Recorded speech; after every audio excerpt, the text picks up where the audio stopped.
दिल को छू देने वाली बाप बेटे की कहानी। एक बार एक गांव में वरुण नाम का एक छोटा लड़का रहता था। 10 साल का होने पर वरुण ने अपनी मां को खो दिया। अपनी मां के मरने के बाद वह अपने पिता के साथ ही रहता। वरुण के पिता ने अपने बेटे वरुण की ज़रूरत को पूरा करने के लिए खेत में हर दिन बहुत मेहनत करते। वह अपने बेटे से बहुत प्यार करते थे और वरुण के पिता की कड़ी मेहनत के कारण सौभाग्य से वरुण को उच्च अध्ययन करने का अवसर मिला। जैसे कि वरुण एक बुद्धिमान लड़का था, उसने बहुत ही अच्छी तरीके से अध्ययन किया और टाउन की सबसे बड़ी बहुराष्ट्रीय कंपनी में उसे काम करने का मौका मिला। बीमारी के कारण अपने पिता को अपने साथ ले जाना पड़ा। वरुण के पिता बहुत आत्मनिर्भर थे और मेहनत करते थे। वे अपने बेटे पर बोझ नहीं बनना चाहते थे, अपने दम पर निर्भर रहना चाहते थे।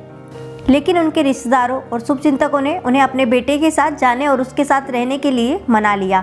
कुछ दिनों के बाद वरुण के पिता, जो पहले से ही बीमार थे, दिन ब दिन और अधिक बीमार होते गए। वरुण ने अपने पिता के स्वास्थ्य का ध्यान रखा और उन सभी चीज़ों का ध्यान रखा जो उनके लिए आवश्यक थी।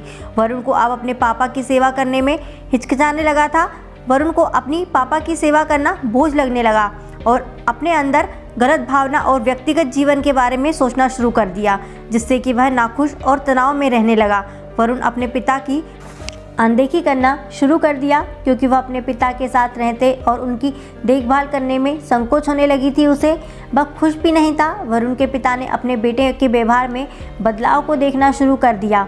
वह जानते थे कि वरुण ने उसे नज़रअंदाज करना शुरू कर दिया है और अपने अहंकार के कारण अनदेखी करना भी शुरू कर दिया है उसे। वरुण के पिता ये सब देखकर उन्होंने अपना मन बना लिया कि अब वे अपने बेटे के साथ नहीं रहेंगे और अपने बेटे के बदले मिजाज और अपमानजनक व्यवहार को देखते हुए उन्होंने आखिरकार वरुण को छोड़ने और गांव में अकेले रहने का निर्णय बना लिया। वरुण के पापा जानते हुए भी उन्होंने वरुण से अपना फैसला छिपा लिया क्योंकि उन्हें पता था कि इस बात से वरुण को बहुत चोट लग सकती है। इसलिए वरुण के पिता ने अगली सुबह तक का इंतज़ार करने का फैसला किया और उसे बताया कि वह वहाँ से जाना चाहता है और अपने गाँव में रहना चाहता है। शाम को जब वरुण घर वापस आया तो उसने अपने पिता से कहा कि वह उन्हें एक सैर के लिए ले जाना चाहता है। वरुण के पिता को इतनी खुशी हुई कि वह तुरंत अपने बिस्तर से उठ गए और वरुण ने उत्साह से कहा था इसलिए तैयार हो गए क्योंकि वह अपने बेटे के साथ कुछ गुणवत्ता समय बिताने के लिए बहुत उत्साहित थे।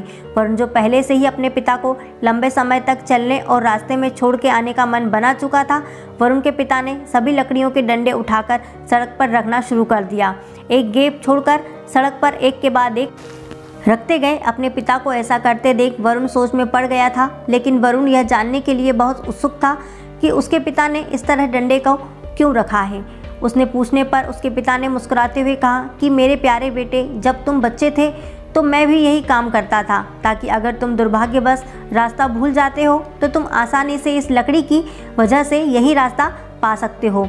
और यह भी कहा कि अगर वरुण तुम रास्ता भूल जाते हो तो इस डंडे की मदद से आसानी से रास्ता पा सकते हो।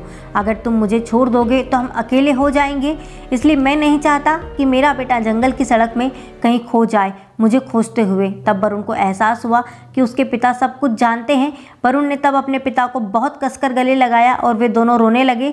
वरुण के पिता को बहुत दुख हुआ क्योंकि वह अपने बेटे की खुद की खुशी के सामने रोते हुए नहीं देख सकते थे। वह अपने बेटे की आंखों से आंसू बहता नहीं देख सकते थे। उसके बाद वरुण ने अपने पिता की एक छोटे बच्चे के रूप में देखभाल करने का फैसला किया। वरुण के पिता को अपने बेटे के व्यवहार के लिए वास्तव में खुशी महसूस हुई, जिससे कि उनमें बहुत सुधार आया और अब एक दूसरे के चेहरे पर एक बड़ी सी मुस्कान भी आ गई दोनों के।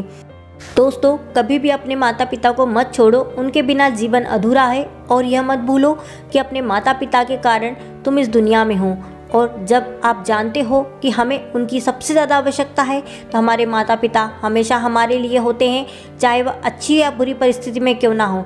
वो शब्दों के कठोर ज़रूर हो सकते हैं, लेकिन निश्चित रूप से उनका दिल बहुत नरम होता है। दोस्तों, अगर कहानी अच्छी लगी तो please like, share and subscribe जरूर करें। जय हिंद, जय भारत। फिर मिलेंगे अगली कहानी के साथ। वंदे मातरम दोस्तों।